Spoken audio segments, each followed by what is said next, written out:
First Uber, now Google is the latest tech giant to be embroiled in a sexism row. An internal memo written by a male software engineer has gone viral and sparked outrage amongst Google's female staff over his claims that the lack of women in senior roles was down to biological differences. The first time I saw the campus it was incredible. There's volleyball nets. The corporate video depicts a sun-drenched utopia, but inside Google, not everyone's happy. A 10-page manifesto called Google's Ideological Echo Chamber was originally posted on an internal network for employees. The unnamed male software engineer took on what he described as Google's left bias and a politically correct monoculture, which shamed dissenters into silence. But it's his views on gender which ensured the row went viral. He said, simply stating that the distribution of preferences and abilities of men and women differ in part due to biological causes, and that these differences may explain why we don't see equal representation of women in tech and leadership. For good measure, he added that women generally prefer jobs in social or artistic areas, while more men may like coding, although he did accept there was significant overlap between the sexes.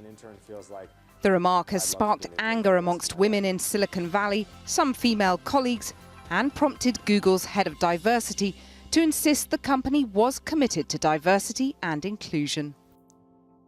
Well, I'm joined by Maurice Vinton, the co-founder of Ada's List, an online community that aims to connect and support women in tech, and by the entrepreneur Emma Sinclair, who's co-founder of the tech business Enterprise Jungle. Maurice, let me just read a few quotes from the infamous manifesto now. Women are more interested in feelings and aesthetics, people rather than things, and more men like coding. I mean, is there a grain of truth in this? I think there's a grain of truth in what he's experienced, but that doesn't mean there's a grain of truth in what he's saying. I think that's kind of the problem with this whole manifest. I call it the manifest bro, is it's really just a series of his own opinions that are really, and experiences that seem kind of just one-sided, and that's passed off as reality. Emma, do you agree with that? I totally agree with you. I mean, that just isn't the world of engineering that I know. This is clearly someone that lives in his own echo chamber.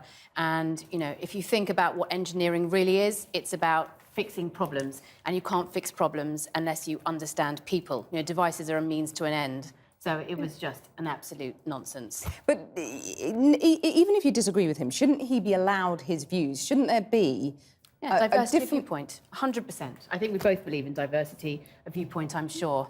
I think it's just, you know, some of the comments that, you know, differences of opinion being stated is a means for, you know, male oppression against women. It was just, you know, it was childish, and it's just one person who clearly doesn't speak on behalf of the company. We mustn't tarnish Google for this chap.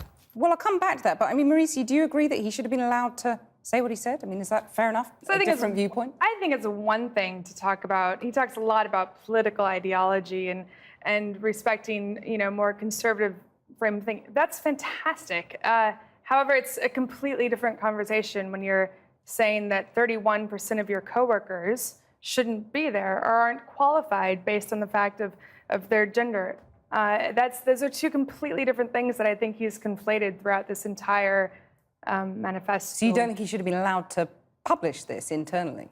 Oh, I think he should be allowed to publish it, but I think that's it's different to pass it off, his opinion to be passed off as, because now we're actually debating whether or not women are good engineers when based on the fact of our gender. But fundamentally, we all know that women are just as good of engineers as men.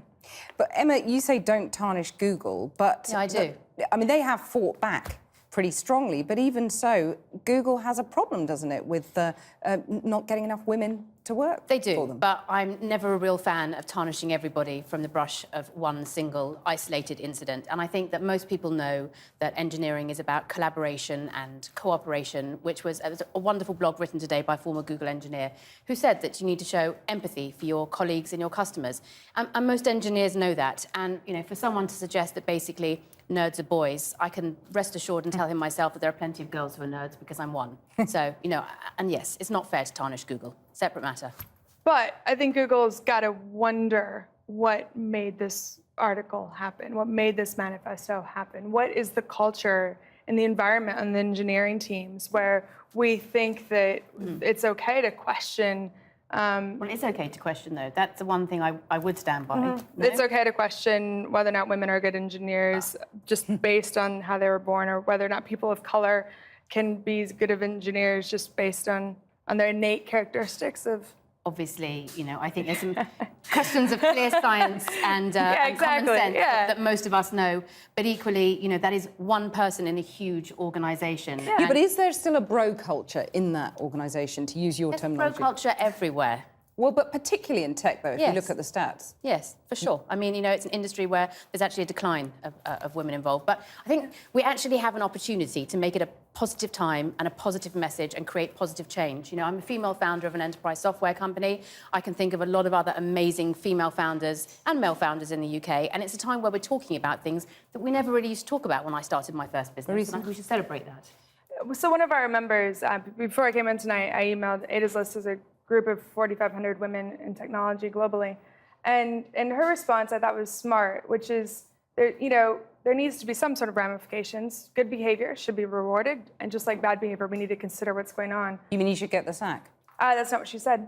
She said there's something in him feeling comfortable to spend so much time putting together this screed and openly sharing it, despite there are so many flawed assumptions there. And that's the problem, I think. I'm afraid, I'm really sorry. We've got to leave it there, but thank you both so much for coming in. Thank you.